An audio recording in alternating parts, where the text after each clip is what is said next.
नमस्कार, मी पंजाब डक. आज आहे 2 जून 2025 आणि मी माझ्या शेतामध्ये पाहू शकता. पाऊस उघडल्याच्या नंतर आम्ही हे रोटावेटर मध्ये शेत तयार करून ठेवलेलं आहे. कारण की राज्यामध्ये आता ना 7 जून 8 9 तारखेला राज्यात पाऊस येणार आहे आणि त्याच्यामुळे आम्ही काय करणार आहे, पेरणीची तयारी करून ठेवण्यासाठी हे सगळी रेडी करून ठेवलं.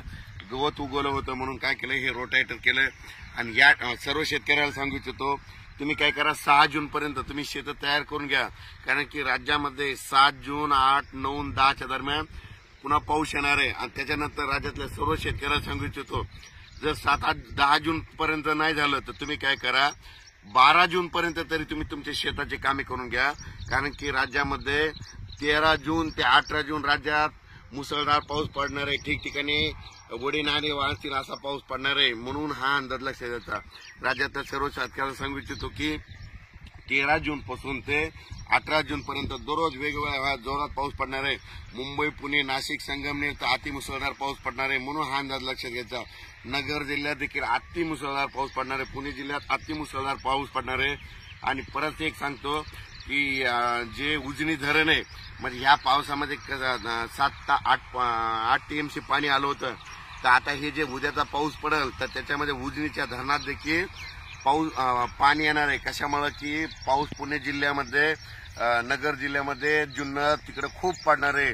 त्याच्यामुळे त्या उजनी धरणाला देखील यावेळेस लवकर जूनमध्येच पाणी येणार. इतिहासात पहिली वेळ राहणार की जूनमध्ये पाणी आलं. म्हणून हे सांगू इच्छितो.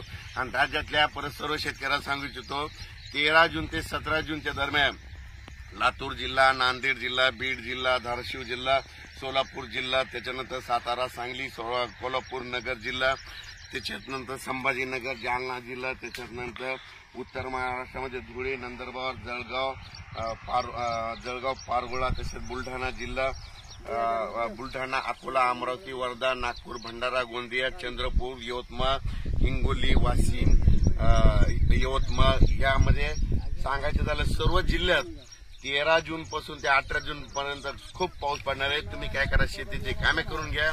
यंदा योगायोग इतका चांगला की यंदा जूनच्या शेवटपर्यंत सगळ्या माझ्या महाराष्ट्रातल्या सर्व शेतकऱ्याची पेरणी होणार आहे. त्याच्यामध्ये जूनच्या शेवटच्या आठवड्यापर्यंत कोणी पेरणीपासून वंचित राहणार नाही. कारण की या पावसातच आतापर्यंत तुम्हाला सांगू इच्छितो, जवळपास 350 मिलीमीटर पाऊस झालेला आहे.